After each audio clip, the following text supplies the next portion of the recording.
kesehatan, kedamaian yang masih diberikan kepada kita dan bangsa kita. Saudara-saudara, saya kumpulkan saudara-saudara melaksanakan sidang Kabinet Paripurna yang ke-8 dalam pemerintahan kita. Ini menjelang 10 bulan pertama pemerintahan yang kita jalankan atas mandat dari rakyat Indonesia. 10 bulan ini kita rasakan bersama adalah 10 bulan yang sangat penuh dengan karya, dengan kerja, dengan prestasi. Saya sebagai nahkoda, saya sebagai presiden, saya sebagai pemimpin saudara-saudara, karena sebagai kapten kesebelasan, saya ingin menyampaikan terima kasih atas kerja keras saudara-saudara semuanya. Dari hati saya paling dalam, saya menyampaikan penghargaan atas kerja keras saudara-saudara. Saudara-saudara, kita semua punya pengalaman yang berbeda-beda, tapi kita semua punya pengalaman sebagai pemimpin. Dan kita mengerti betapa sulitnya untuk mengkoordinasikan, untuk mengendalikan, untuk memimpin manusia. Manusia dengan segala keyakinan masing-masing, segala pengalaman, segala pendapat harus kita jadikan satu tim. Saya merasa saudara-saudara sudah bekerja sebagai satu tim. Saya kira tanpa kerja keras saudara sebagai tim, tidak mungkin kita capai apa yang sudah kita capai hari ini. Dalam waktu yang masih singkat, banyak sekali yang telah kita capai. Strategi yang sudah saya canangkan ternyata mulai terasa dan terlihat bahwa strategi kita benar, kita berada di arah yang benar, kita berada di azimut kompas yang benar. Saudara-saudara, waktu kita mulai pemerintahan kita 20 Oktober, situasi geopolitik dan geoekonomi tidak serumit sekarang. Sekarang tidak hanya kita menghadapi dampak dari perang di mana-mana, konflik di mana-mana,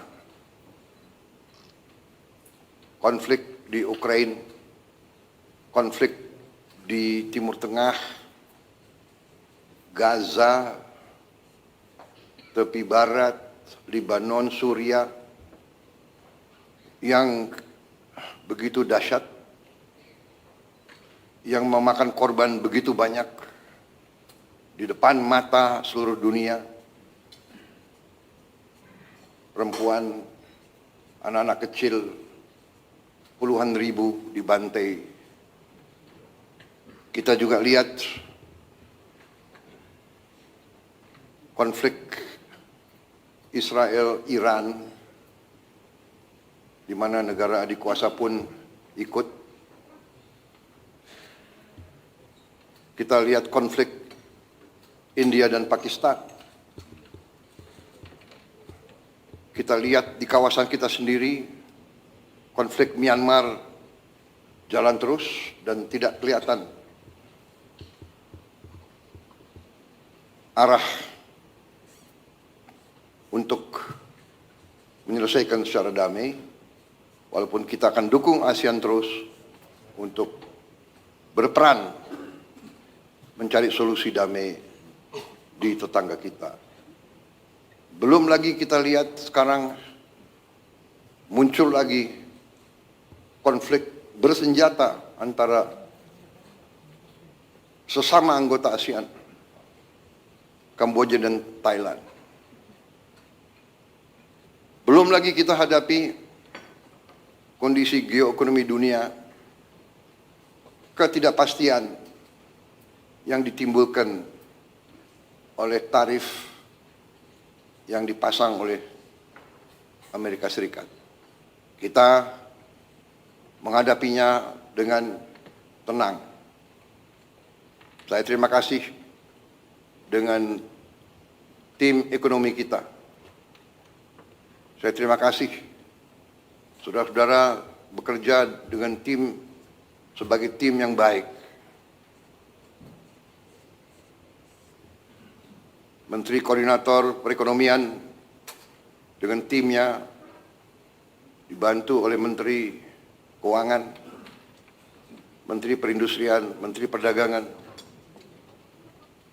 dengan Ketua Dewan Ekonomi Nasional, dengan timnya juga, Menteri Investasi, semua melaksanakan. Menteri Luar Negeri, dengan diplomasinya, kita bergerak sebagai satu tim. Kita negosiasi, kita berunding, kita tidak emosional, kita tidak terpancing. Kita mengerti bahwa kita punya kepentingan yang besar. Tugas pemerintah Indonesia adalah melindungi rakyat Indonesia, melindungi pekerja-pekerja kita dan keluarga mereka. Untuk itu, kita telah mencapai suatu titik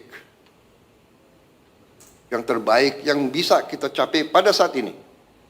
Walaupun kita tidak akan berhenti untuk selalu mencari kondisi yang lebih baik untuk ekonomi kita, untuk bangsa kita, untuk rakyat kita. Saudara-saudara,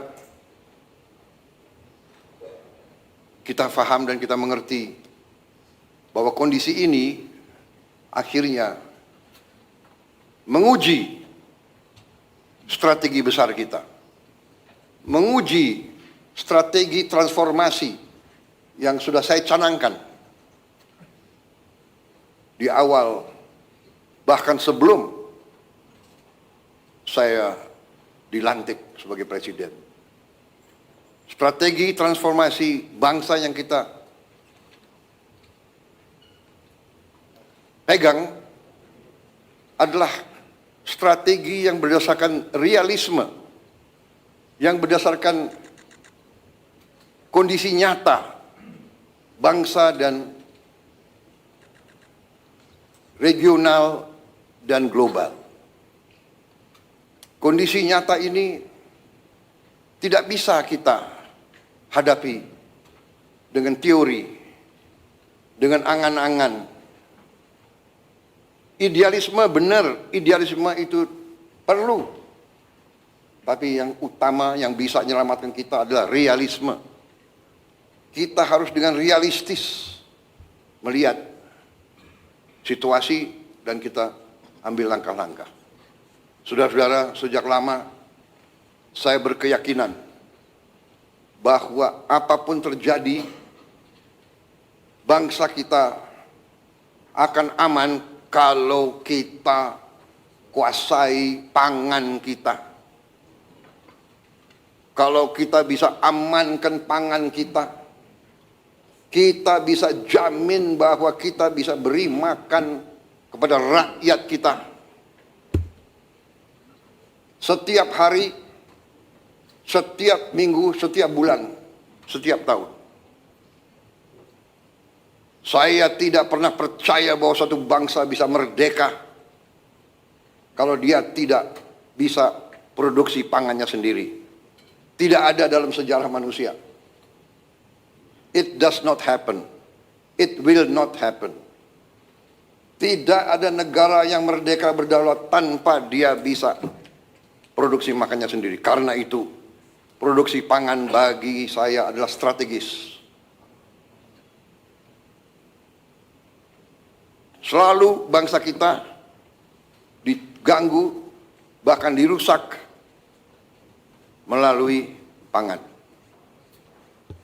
Kalau ada bangsa lain yang ingin merusak kita, dia akan merusak pangan kita. Alhamdulillah, dengan langkah-langkah yang cepat dan terus terang saja, dengan transisi yang baik antara Presiden Joko Widodo dan saya,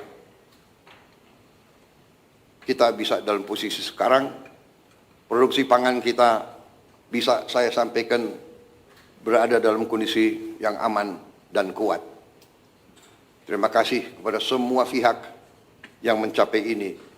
Ini juga hasil kerjasama, hasil teamwork. Menteri Pertanian dibantu oleh menteri-menteri lain, didorong oleh Menteri Keuangan, dibantu oleh TNI dan polisi, juga kejaksaan.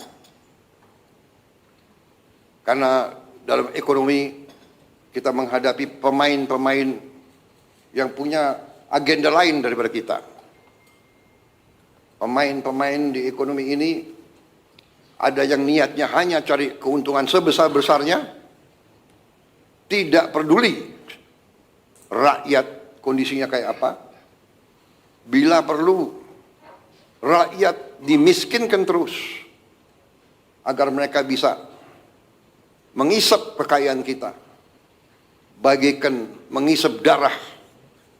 Ada. Ini namanya realisme. Kita bukan anak kecil. Kita duduk di sini, di kabinet ini, saya sebagai presiden, wakil presiden semua, kita di sini bukan anak-anak kecil. Kita tidak bisa dibohongi, kita tidak bisa ditipu lagi. Kita ingin baik. Kita ingin beri kesempatan kepada semua. Tapi kita tidak rela rakyat Indonesia dimiskinkan terus.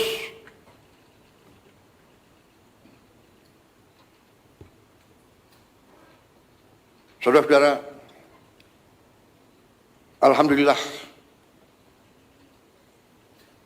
arah kita di bidang pangan cukup berhasil. Cadangan yang ada di pemerintah sekarang terbesar sepanjang sejarah. Nilai tukar petani meningkat dan nanti menteri-menteri akan laporan masing-masing. Ini sebagai pembukaan. Tetapi di sini saya tekankan bahwa strategi kita ternyata berada di arah yang sudah benar. Saudara-saudara sekalian, dengan demikian tentunya kita sekarang saya persilakan beberapa menteri untuk melaporkan kondisi di sektor masing-masing.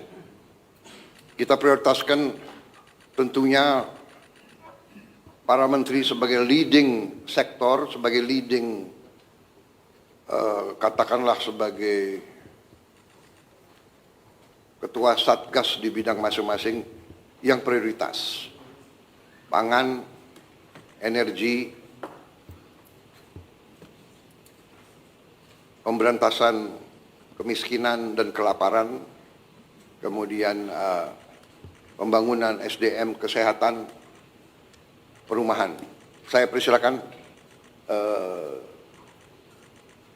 Sekretaris Kabinet untuk mengatur laporan-laporan masing-masing. Terima kasih. Yang terhormat Bapak